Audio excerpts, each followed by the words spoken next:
제가 기억하기로 이낙연 전 총리께서 기자 시절에 한 3, 4년 전 그 결단이 있기 전에 김대중 대통령께서 이런 말씀을 하시더랍니다. 왜 우리 피해자는 맨날 과거에만 몰두하냐? 오히려 역으로 피해자가 먼저 화해 손을 내밀므로써 한일 관계를 극복해보자. 이게 김대중 대통령의 결단이었습니다. 아시다시피 김대중 대통령 하면은 광폭적인 칠행보를 보여주셨던 대통령입니다. 한일 관계에 있어서 김대중 정신을 실천한 게 바로 윤석열 대통령입니다. 외교부 장관님 수고 많으십니다. 우리 일제 강제징용 해법에 관해서 반기문 전 유엔 사무총장의 평가는 어떻습니까? 제가 반기문 총장님 최근에 아주 만나 뵙고 긍정적이시죠. 이야기를 들은 적이 없습니다. 이분의 표현을 빌리자면 대법원 판결, 국제법 또 한일 관계를 종합적으로 고려한 현실적이고 합리적인 대안이다. 윤석열 대통령의 결단을 높이 평가한다. 동의하시죠? 동의합니다. 근데 제가 우리 야당 의원님들의 질을 듣고 야 어떻게 이렇게 평가가 다를 수 있을까 안타까움을 넘어 참담합니다.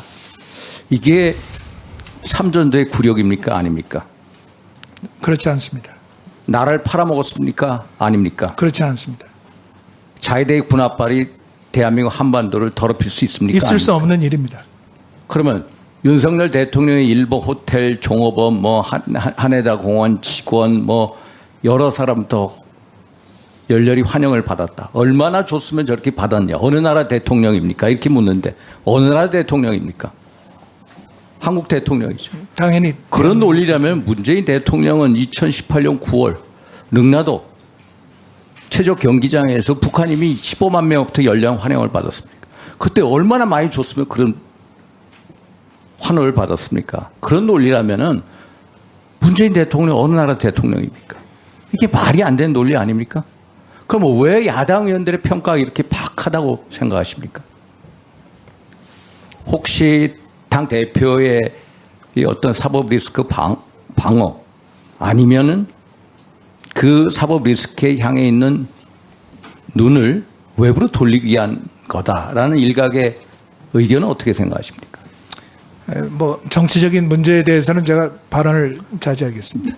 그 지난 정부에서 과연 한일 간에 어떤 진실한 대화가 있었습니까? 강제징용 해법을 둘러싸고 정말로 어떤 논의조차 있었습니까? 한일 관계는 거의 방치 상태에 있었습니다. 방치 상태에 있었죠.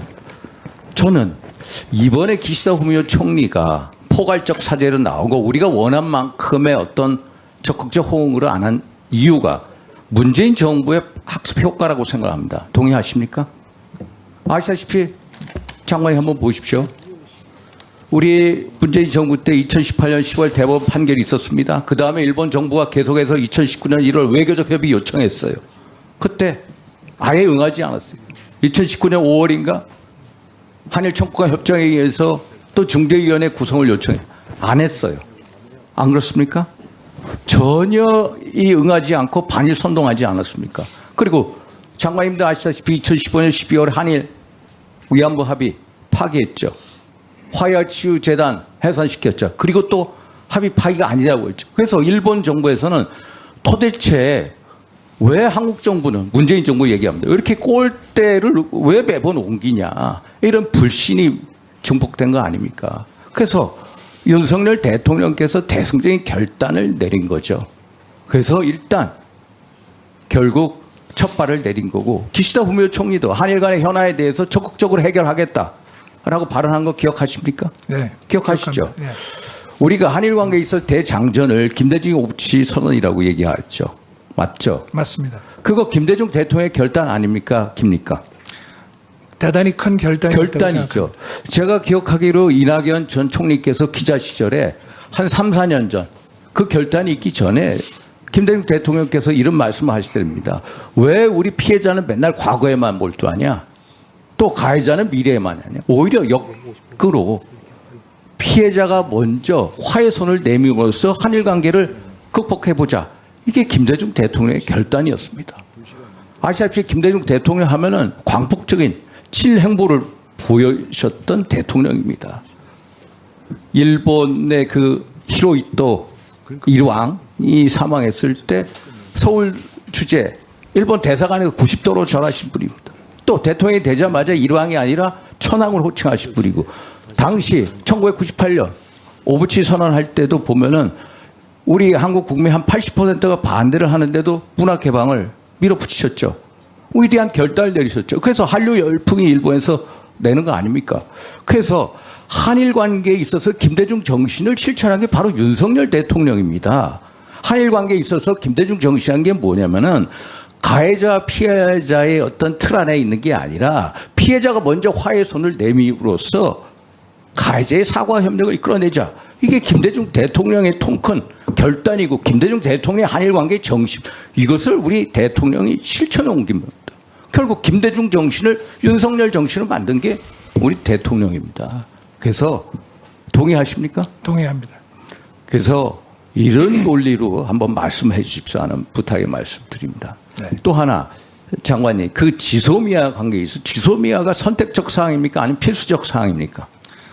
지금 북한의 고조되는 핵과 미사일의 위협에 대응해서 한국과 일본이 그 한반도 그 북한의 그 억제 도발을 막기 위해서는 필수적인 사항입니다. 제가 2020년인가요? 외교통일위원장 시절에 북한이 미사일 발사 실험했습니다. 그때 우리 합참에서 430km 또 690km 날아갔다고 했어요. 그 다음날 600km, 두 발 다 600km 정정한 적이 있어요. 그때 지소미아가 작동을 한 겁니다. 결국 우리는 이게 발사 지점을 알아도 이게 떨어지는 낙하 지점 모르거든요. 지소미아는 완전히 선택적 사항이 아니라 필수적인 사항이고, 아시다시피 우리 군의 정찰 위성이 몇 기를 가지고 있습니까? 대한민국 국군에 군 정찰 위성이 몇 기가 있습니까, 장관님? 우리 군 정찰 유성이요? 예. 가지고 있지 않습니다. 가지고 있지 않죠. 일본은 몇 기나 가지고 있습니까? 한 10개 정도로 알고 있습니다. 일본은 한 7개 정도 가지고 있습니다. 그래서 이 한일 간의 군사적 협력은 북핵 미사일의 고도화된 시점에서 반드시 절대적으로 필수적인 사항이다. 동의하십니까? 동의합니다. 예, 수고하셨습니다.